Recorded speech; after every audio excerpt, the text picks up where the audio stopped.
I hope you have an extra head, because otherwise, it's game over. On the bright side, equipping your severed face as a homemade facial accessory. Wait, if you have more than one head and one of those heads get chopped off, you just suffer damage. You don't suffer death. That's really cool. I know why that, okay. That seems like a really weird revelation to have, but for some reason, in my mind, I've always considered the extra head to be completely useless and empty. What is a cud, and why does it sound the way it sounds? I don't know how to feel about this.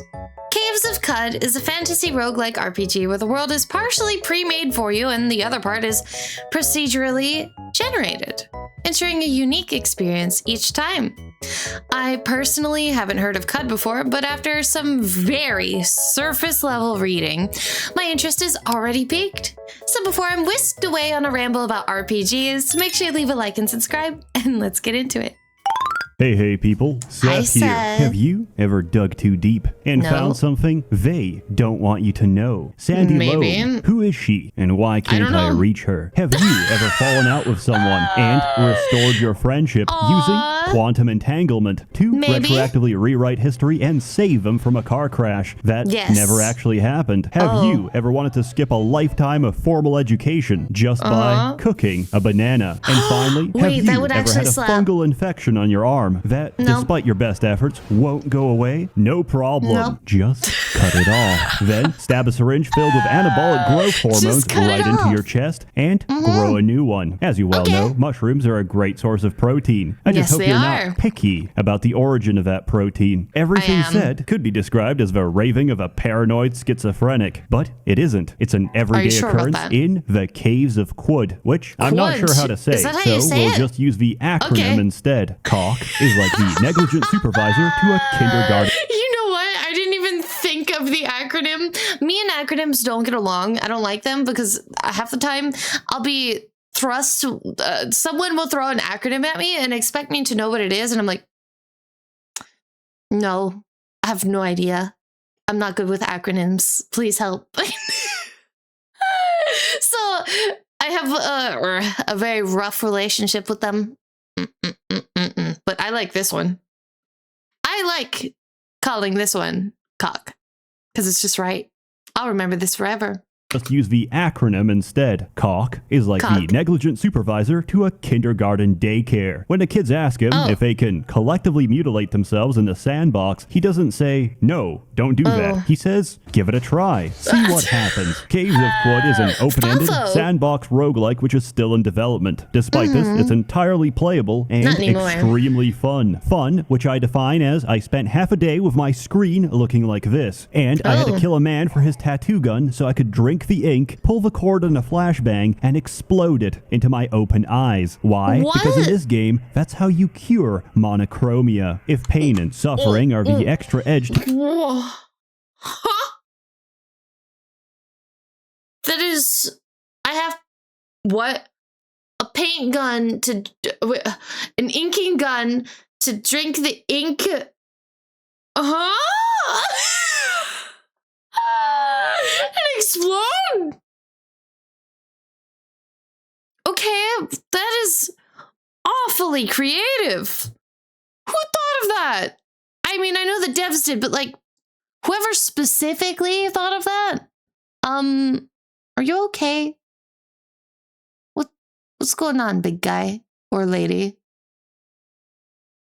Game, that's how you cure monochromia. If pain and suffering are the extra edge to your enjoyment, you're gonna have a great time. If you're asking yourself right now, Seth, what the fuck am I looking at? It might not be your cup of tea. It's gorgeous. But I don't drink tea because they tampered my water supply, and ever since I started drinking from a public tap, I've been getting more and more of these androgynous body pillows. Let's be real here. Caves of Quud, Caves of Cock is not the prettiest of games. This is probably the only only game you could get caught playing in the office and have your boss look at the screen and think, damn, my man's Excel spreadsheet looks fucked up. It's not a very visual game, even though there are some nice visuals here and there. You're going to have to use imagination. And if you can't, take my word for it that this random collection of pixels is actually a small farming community. So, what's the story of Quad? I don't know. There used to be an advanced transhumanist civilization living on Quad, but they're not around anymore. Instead, we got mutated everything, from humans to trees, from pigs to chimpanzees. Everything thinks, feels, and the plants talk behind your back. Welcome to Quad. It's a complete madhouse, but hey, it's very colorful. To play this stupid game, you need to make a character, for which you've got two options, mutant or true kin. What's the difference? Mutants are genetic freaks, and they randomly mutate their genome as they level up, which includes, but not limited to, multiple heads, multiple feet, multiple hands, 2 hearts, paralyzing stingers, regrowing limbs, the ability to fly, the ability to induce a brain aneurysm. Okay, maybe that's okay, it sounds kind of fun. I'm waiting for like the downsides. I mean, I know it sucks to have extra feet, but for someone like me who seemingly cannot function without spraining her ankle, yeah, I'd have a hard time seeing the bads. This is a big flex, especially regeneration. One of those feet break? Pfft, who cares? Cut it off!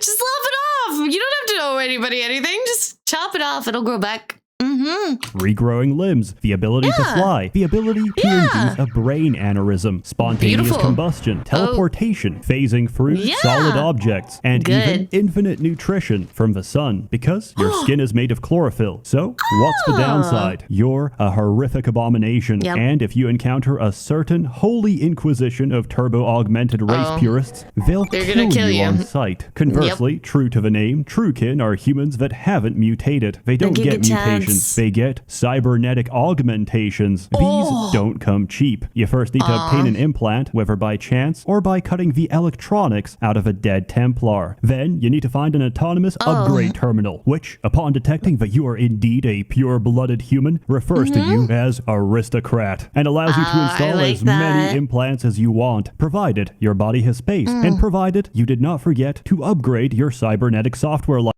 Okay. So, mutated is just this, but for free.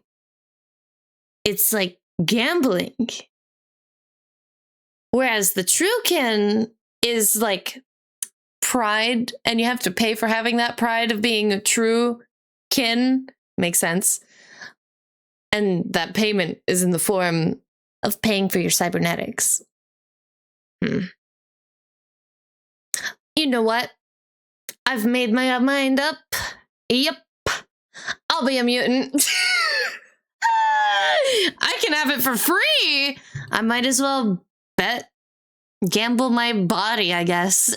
Your body has space, and provided you did not forget to upgrade your cybernetic software license. Because even if a world is over, we cannot forget the importance of arbitrary bureaucratic administration. And by God, you're going to follow strict HR protocol to get your transhumanist upgrades. Every registered cybernetic in your body runs a license cost. The total cannot exceed the license, which you have to upgrade using cybernetic credits. These are exceptionally rare, and there's no easy way of finding them. And rightly so, because cybernetics are absolutely ridiculous. Tired of your tiny feminine hands? Giant hands. Afraid of dying? Onboard, intravenous, AI-controlled injectors designed to pump you full of life-saving chemicals depending on the situation instantaneously. Oh, that's Do you want to fabricate narcotics in the middle of combat? We can install fingers on top of your fingers. And if you ever change your mind, you can swap them out for something else. However, amputating your legs to replace them with a set of motorized tank treads is unfortunately an irreversible process. Personally, I recommend you play a mutant when starting starting out, there's not really any bad choices in character creation. But realistically, don't get too attached to your first dozen. Once you're more confident, you can play Truekin instead, and abuse the system so hard, you'll forget the original purpose of this game. Attributes are simple, combat is even simpler, which is convenient because fighting is the main way to level up. You're going to be doing a lot of fighting, and death is an ever-present reality, especially at lower levels. If I'm going to be very honest with you, most of you will reach Red Rock for one of the early quests and get stoned to death by a pack of bloodthirsty baboons. My advice, get a gun. There's a lot of dangers out there, but bullets don't discriminate. They only penetrate. This game is all about risk management, and there's no telling what you're going to encounter because nearly everything is randomly generated and unique to your save file. The settlements, the cult. And that's what I really like. When I was reading that, I was like, oh, that's really smart. That's one way to ensure that every experience, regardless, is going to be unique and different. And I know there are games that do that, but you don't really see it too often. And I think Cock is pretty unique in that aspect, that it's an RPG and a roguelike. With the partial generation. It's really nice. It's gives you more options. I find that to be a very attractive thing.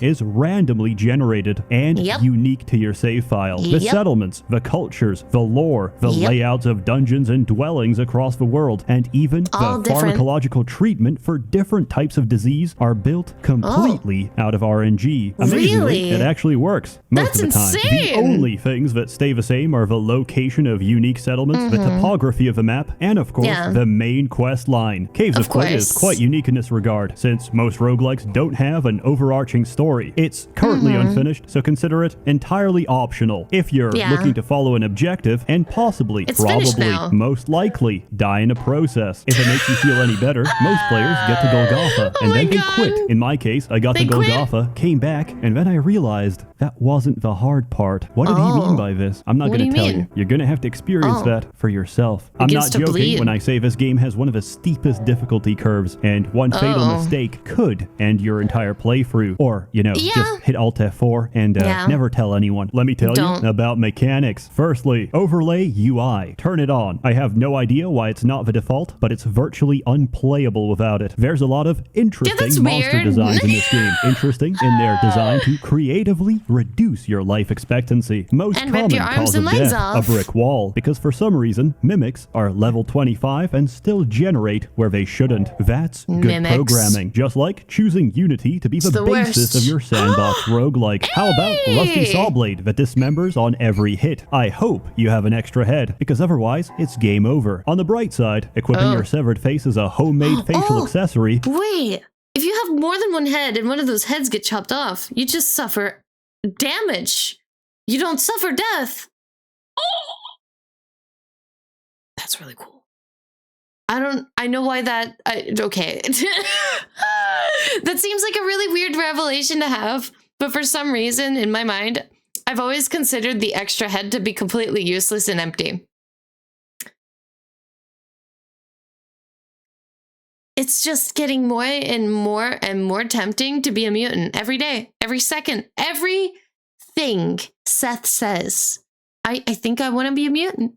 Otherwise, it's game over. On the bright side, equipping your severed face as a homemade facial accessory is both fashionable and attractive. Do you like bananas? How about being peeled like a banana? Because for about half the banana trees in this game, the fruit comes to them. This may surprise newer players, as pressing Auto Explore in the Banana Grove is a guaranteed single-click shortcut to being disemboweled. Have you ever wondered about the struggle of living with dyslexia? If so, encounter a psychic master and his slaves, and you won't have to wonder anymore. And why not say, fuck it, let's add a giant magnet to the game? Because stripping you of your dignity is no longer enough. We're going to forcibly strip you of your items as well. And considering most people have auto pickup turned on by default. Watch as your character is forced into an infinite dance of losing items, picking them up, only to lose them again until you starve to death or smash escape fast enough to turn it off. You know, the Great Pyramids of Egypt? Imagine they could fly. Now imagine you fused it with a Sherman T-34 Calliope and expanded the rocket tubes to 100. Not too bad when you consider a rocket salvo is only 10, unless they get you up against a wall, in which case you get slammed repeatedly until they empty the entire rack. And then they fabricate and replace each and every high explosive missile in a single turn. At this point, why not give it an automatic force field and the ability to randomly teleport across the map?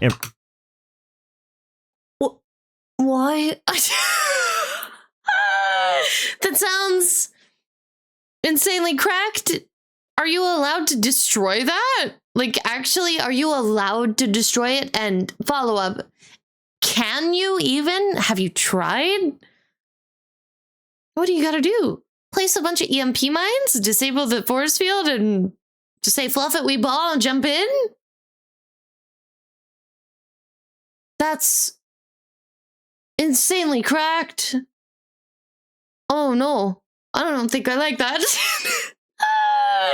I don't know how I would work around that. Give it an automatic force field and the ability to randomly teleport across the map. Everything described as an enemy inside Caves of Quud. Is it a unique, optional boss fight? No, it is a common occurrence in the Deathlands, known only as a chrome pyramid. And if you see your screen vibrating and glitching, it's a good time to leave. If that sounds overwhelming, let me assure you that's not the case, because every creature in this game, from birds to trees, plants to ants, baboons to raccoons, everything belongs to a specific faction, and their relation to you is dependent on your reputation with a group. If you're hated, even the peaceful ones will try to rip you apart. If you're loved, even the most aggressive members will protect you as one of their own. This applies to others as well. Chimps eat the fuck out of monkeys. And the relation between factions controls their behavior. Let's say you wear a beaded bracelet. This tricks baboons into thinking you're one of their own. That doesn't mean they're not aggressive. That just means they're not aggressive to you. They hunt monkeys. They corral them in. It's the most ruthless shit.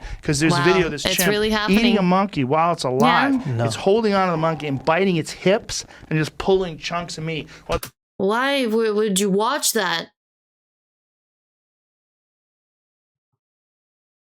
See, when I see something as disgusting as that, video-wise, I don't know if he's referencing a video or not, but regardless, this also applies to books.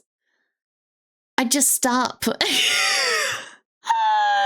I just stop watching, or I just stop reading, because it's so disgusting, right? It's so gnarly and gross.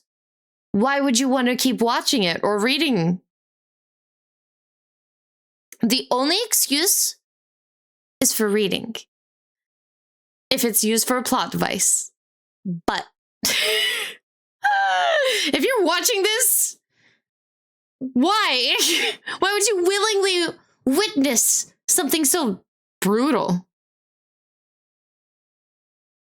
I'm not built like that, man.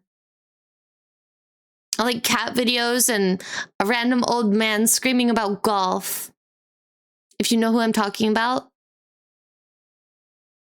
you're not alone. It's alive. It's holding onto the monkey and biting its hips and just pulling chunks of meat while the monkey's screaming like, ah! So, how do you influence reputation? Reputation isn't affected by helping or killing normal people. Only celebrities. Much like real life, if you kill a lot of short people, they won't rise up against you. But if you kill a famous Minecraft YouTuber the size of a small child, they'll start to notice. Every faction randomly generates legendary characters, and interacting, bonding, or straight up murdering them will influence your reputation, depending on that character's personal history. For example, this is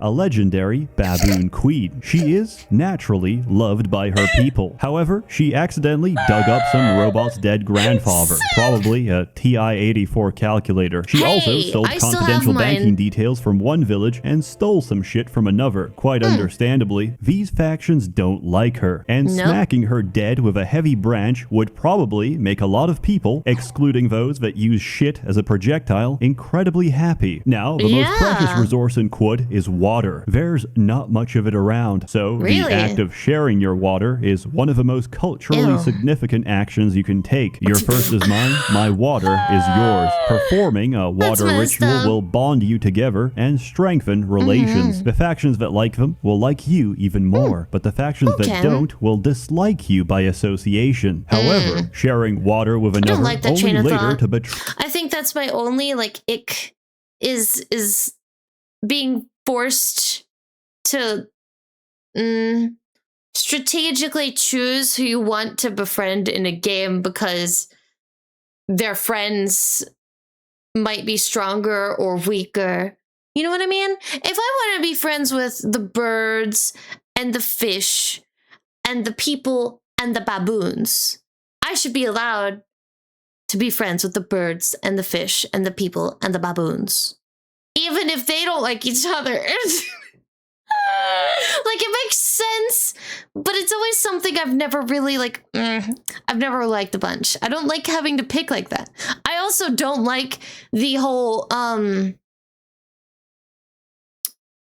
association thing that Seth is talking about. Just because you're associated doesn't mean you're bad. You know what I mean?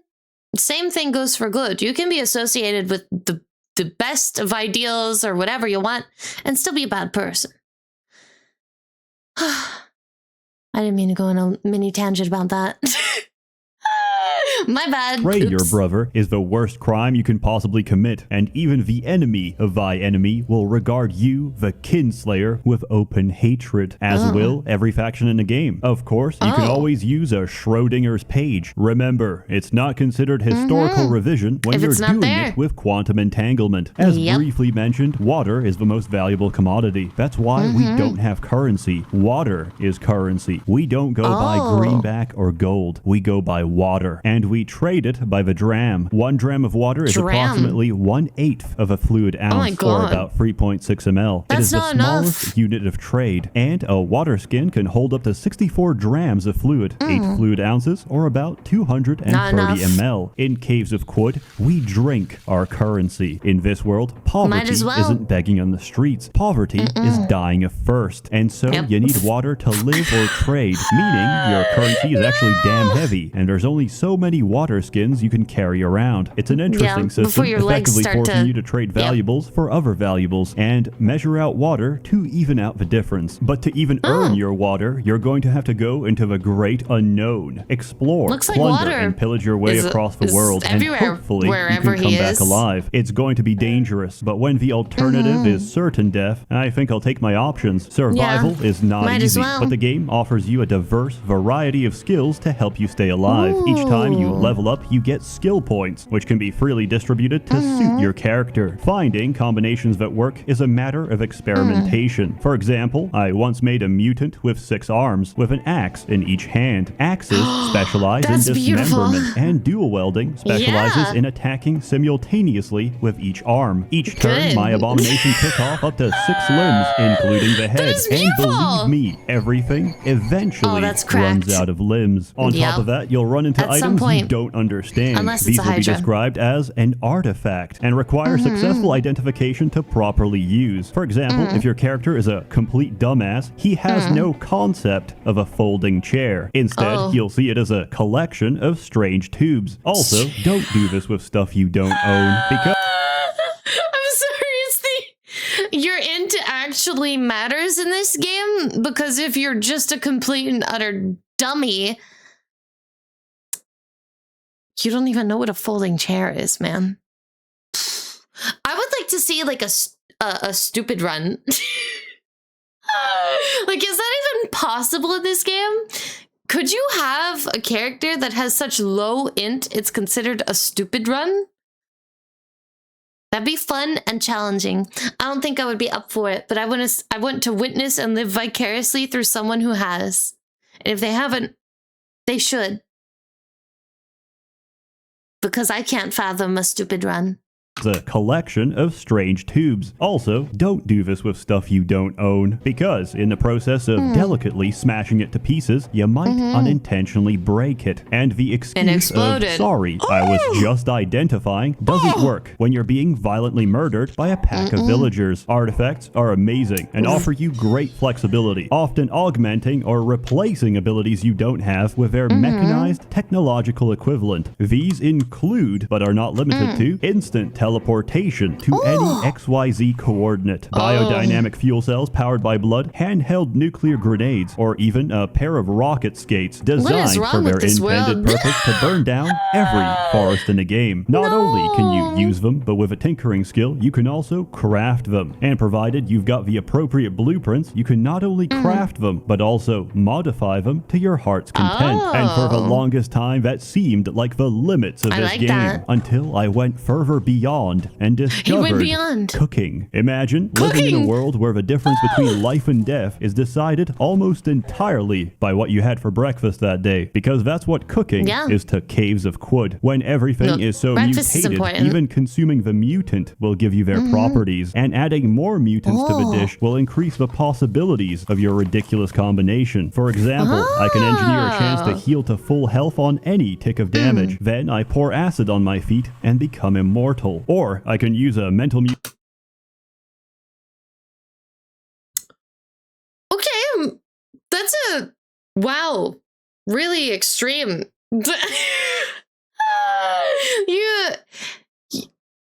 I mean, if you really want to test it out, yeah, go for it, but I don't think I've ever thought once, let me go test my immunity by burning myself in a vat of acid. Huh? What do you mean by that? And they're like, what is he doing? I don't know. But he won't die.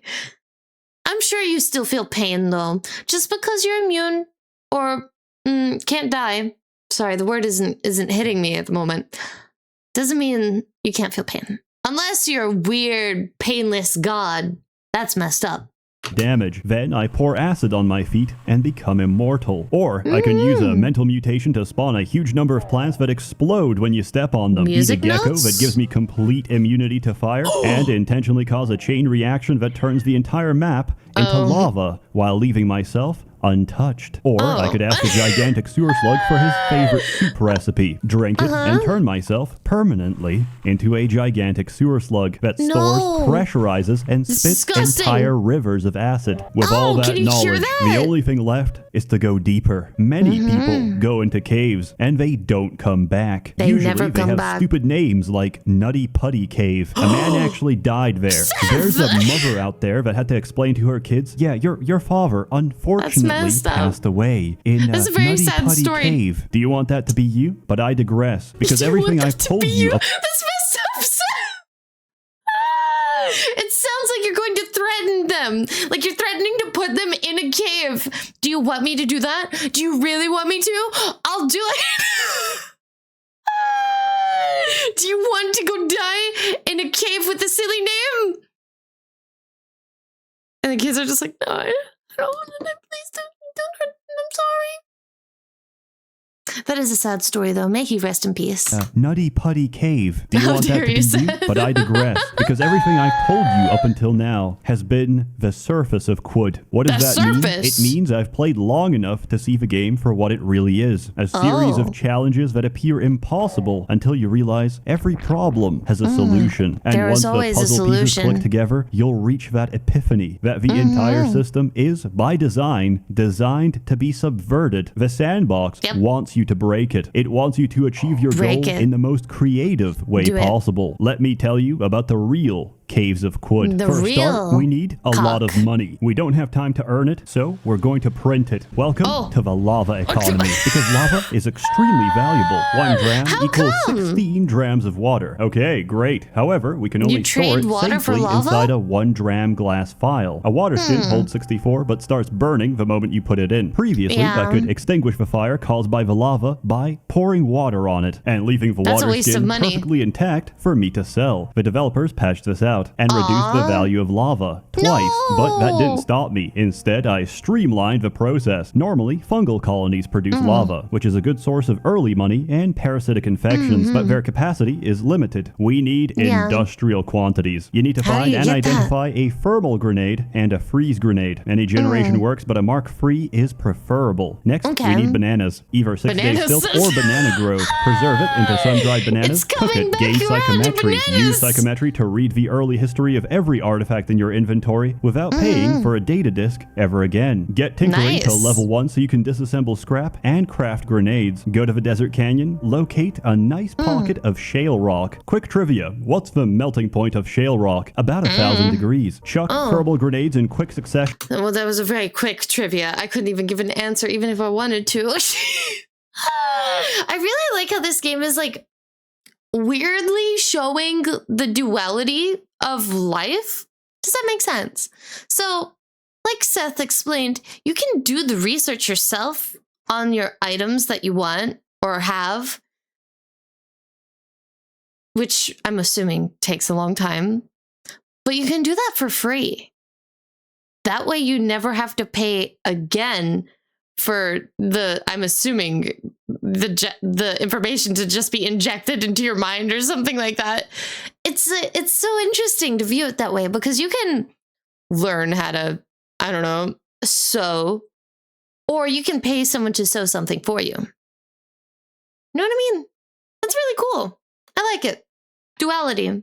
It's pretty nice. What's the melting point of shale rock? About 1,000 degrees. Chuck thermal grenades in quick succession until it melts. Congratulations. We've just made lava. Fill as many water skins as you can hold and throw them far away. Now refrigerate them. Congratulations. You have now freeze-dried your lava. Head back to town and buy whatever you want. With the Federal Reserve forever printing lava, we don't have to worry about money anymore. Next, we need to metagame harder. Liquids are important to this game. Liquids are vital. Liquids also mix together and get tainted in the process. Would you like it if a woman stepped in your bowl of cereal? Don't answer that. At the 6-day stilt, there's a merchant of interest. He sells liquids, sometimes exceptionally rare liquids. He's going to be the catalyst to our success. But there's one problem. He's only one man. We need more. Have a look at my game. Multiple now let's read the names together. Ichor Merchant. Clone of an Ichor Merchant. Clone of a clone of an Ichor Merchant. You get the idea. We're going to buy his cloning solution, pour it on his body, and watch him multiply. And then we're going to buy cloning solution from his clones to multiply them as well. And keep cloning so we him can forever. buy more cloning solution to duplicate any merchant we desire. It takes some time, but first you have to plant your crops before you can enjoy the harvest. Now we're going to buy our way to immortality. How? By purchasing every file of neutron flux. And then you're going to cook some gravity. Neutron flux gives you a permanent +1 to your armor value, with a 1 in 4 chance of gravitational collapse. Seth, I don't like those odds. Neither do I. Take a stink salt injector, stab it into your arm,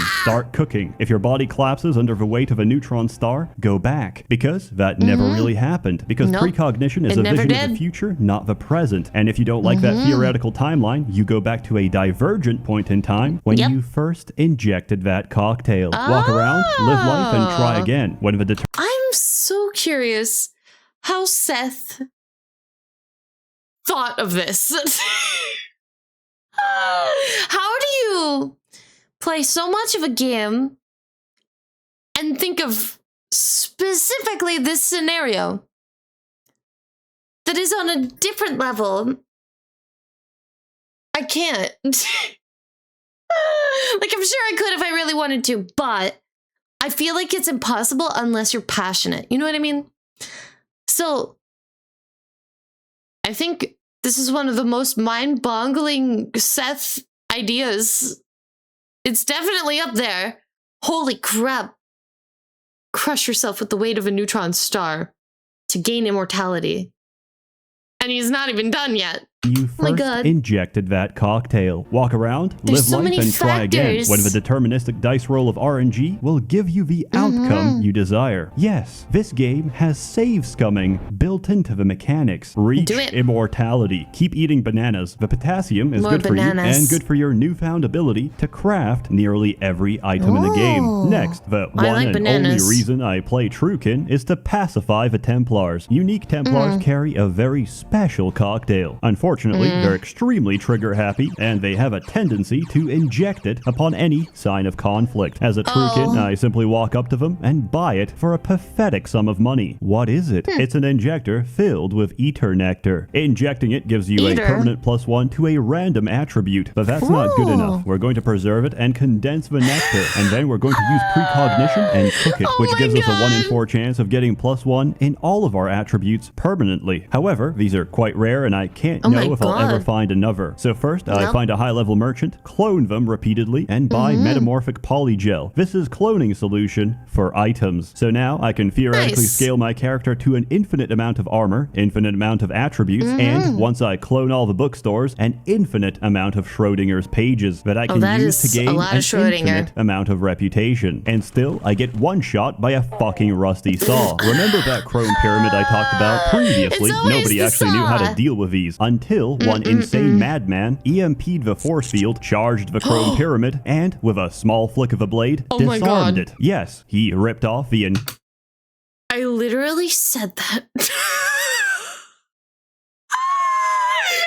actually no way. You're kidding me. Oh my god. I can't believe that. I literally was just theorizing. I was just thinking out loud. It seems that the silly solution is always the solution. Oh my god.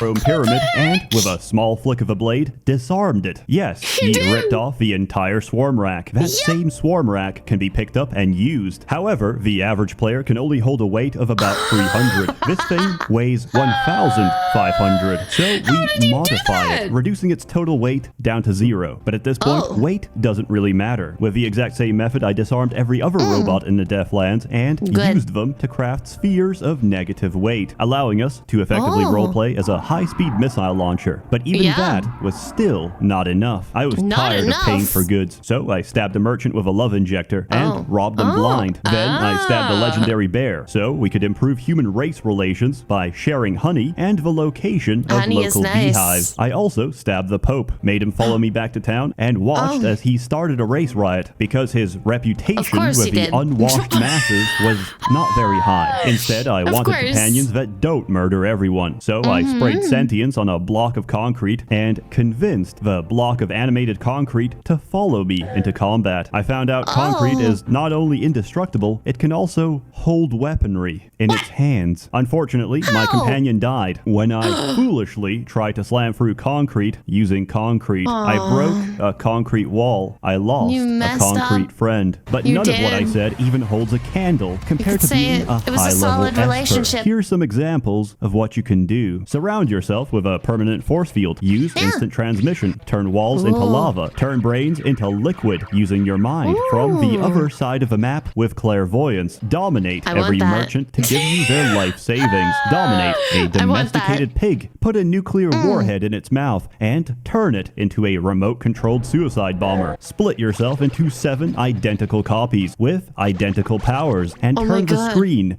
into a living nightmare. Use ego projection. Project your HP so high it doesn't even render in the UI. Die anyway. Reverse the outcome with precognition. Follow one of the billion divergent timelines instead. Tap the mass mind. Pluck sentience from the universe. Reset your cooldowns and do it all over again. As you can probably tell, it was so damn powerful that the developers had to code in their own countermeasures. Now, the more powerful you are, the more others start to to notice. Your psychic glimmer increases, and other espers will come to take your mind for their own. The attacks become so brutal, the burden of power so great, that you might even be tempted in your moment of weakness to eat a fuck ton of humble pies, because in this game, the bakeries are owned by Nietzsche, and his pastries induce ego death. But the player will forever subvert the developer. Do you know how to end the pursuit? To stop the hunt? To escape? You have to accept first that there is no escape and allow yourself to be caught.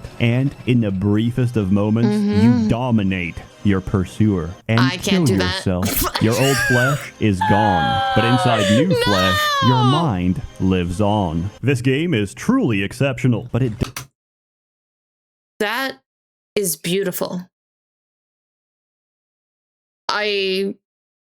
Wow. Holy crap. The player will always come out on top, huh? One way or another. Unfortunately, I am not that player. I do not come out on top. I hate to disappoint. I'm so very sorry.